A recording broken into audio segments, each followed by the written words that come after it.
আসসালামু আলাইকুম। চলে এলাম আরেকটি নতুন রেসিপি নিয়ে। আজকে আমি আপনাদের সাথে শেয়ার করব পাকা তালের খুবই মজার মালপোয়া রেসিপি।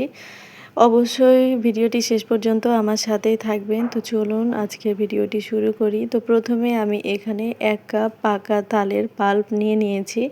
তো আমি পাকা তাল থেকে ভালো করে রসটাকে বের করে তারপর ছেঁকে নিয়েছি।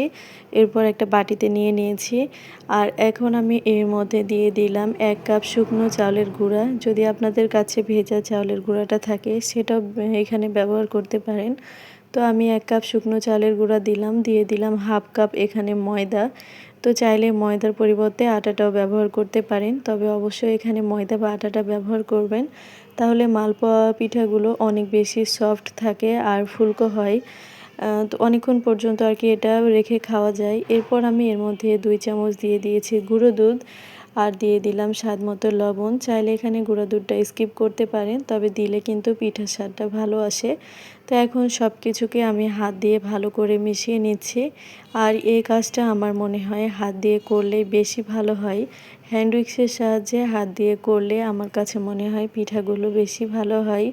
কোনো প্রকার বেকিং পাউডার, বেকিং সোডা ছাড়াই এই পিঠাগুলো খুব সুন্দরভাবে ফুলে ওঠে। তো এজন্য অবশ্যই হাতে জোর রেখে তারপরে এই আটাটাকে ভালো করে মথে নিতে হবে একটু সময় নিয়ে। তো দেখতে পাচ্ছেন আমি কিন্তু এখানে কোনো প্রকার পানি এখনও ব্যবহার করিনি। তো কিছুক্ষণ আটাগুলোকে তালের পাল্পের সাথে ভালো করে এভাবে মিশিয়ে নিয়েছি। এখন আমি দিয়ে দিলাম আমার স্বাদ মতো এখানে চিনি।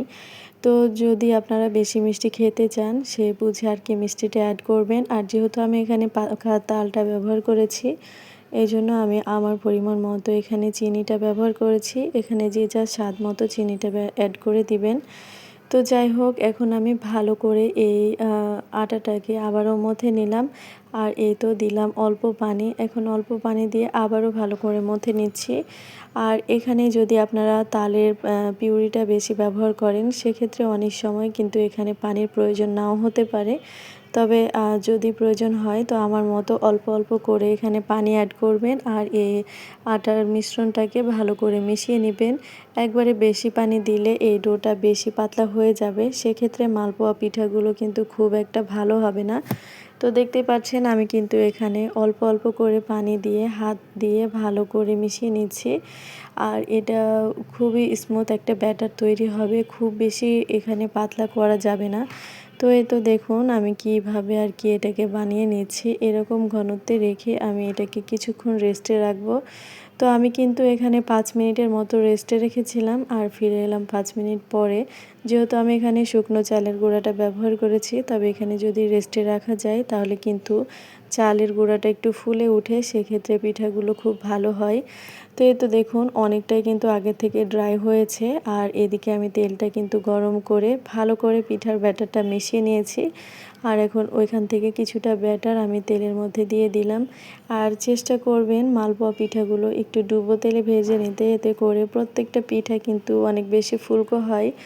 আর যদি কেউ তেল ছাড়া এই পিঠাগুলো খেতে চান তাহলে অবশ্যই কমেন্টের মাধ্যমে জানাবেন। আমি আপনাদের সাথে শেয়ার করব কিভাবে তেল ছাড়া এভাবে তালের মালপোয়া পিঠা বানাবেন।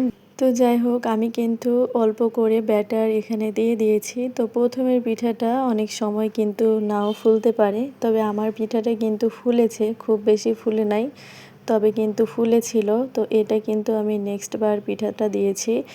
আর কিছুক্ষণ ওয়েট করলে দেখবেন পিঠাগুলো কিন্তু খুব সুন্দরভাবে ফুলে যাবে। আর যেহেতু এগুলো হচ্ছে তালের পাল্প দিয়ে তৈরি করা মানে পিঠা, তো এই সময় কিন্তু এত সুন্দর ফ্লেভার ছড়াবে, আপনি বানালেই মানে মুগ্ধ হয়ে যাবেন, এত সুন্দর ফ্লেভার আর কি অ্যাড হয়।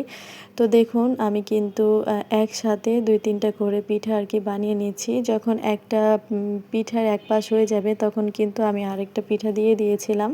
তো আমি কিন্তু সেমভাবে আরও একটাও পিঠা দিয়ে দিয়েছিলাম, একটা পিঠা তুলে।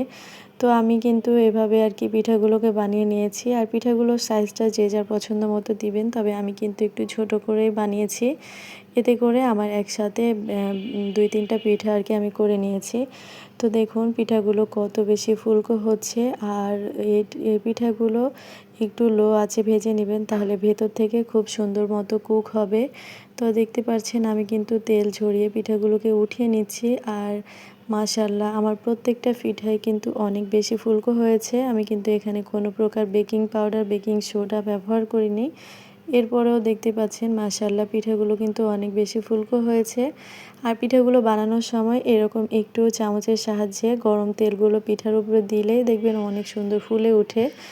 তো এই তো আমি কিন্তু এভাবেই সবগুলো পিঠাকে বানিয়ে নিচ্ছি। তো যারা যারা ভিডিওটি দেখতে দেখতে এই পর্যন্ত চলে এসেছেন কিন্তু ভিডিওতে লাইক দিতে ভুলে গিয়েছেন, প্লিজ সবাই একটু লাইক করে দিবেন।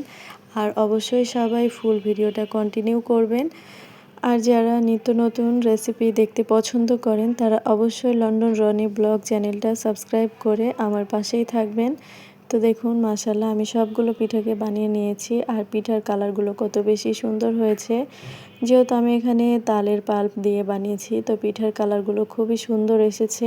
তাছাড়া আমরা যদি এগুলোকে আর একটু ড্রাই করতাম তাহলে কালারটা আরও বেশি ভালো আসতো। তবে আমি কিন্তু খুব বেশি এখানে লাল করে ভাজি নাই। তারপরে দেখুন কালারগুলো কত সুন্দর এসেছে। তো একটা পিঠা আমি আপনাদের ভেতর থেকে ভেঙে দেখাচ্ছি যে এটা কত বেশি ফুলকো হয়েছে মাশাআল্লাহ দেখুন। আর ভেতরগুলো কিন্তু একদমই জালিদার হয়ে আছে, দেখে নিশ্চয়ই বুঝতে পারছেন। তো আমার মতো যদি আমার রেসিপি ফলো করে এইভাবে আপনারা তালের মালপোয়া বা আম বা যে কোনো জিনিস দিয়ে যদি মালপোয়া বানান তাহলে কিন্তু একদমই পারফেক্ট হবে। আপনারা চাইলে এখানে তালের পরিবর্তে চিনিটা বেশি ব্যবহার করেও মালপোয়াগুলো বানাতে পারেন। সেক্ষেত্রেও মালপোয়াগুলো কিন্তু আরও বেশি সুন্দর এবং ফুলকো হবে। তো যাই হোক আজকের ভিডিওটি এ পর্যন্তই। সবাই ভালো থাকবেন। আল্লাহ হাফেজ।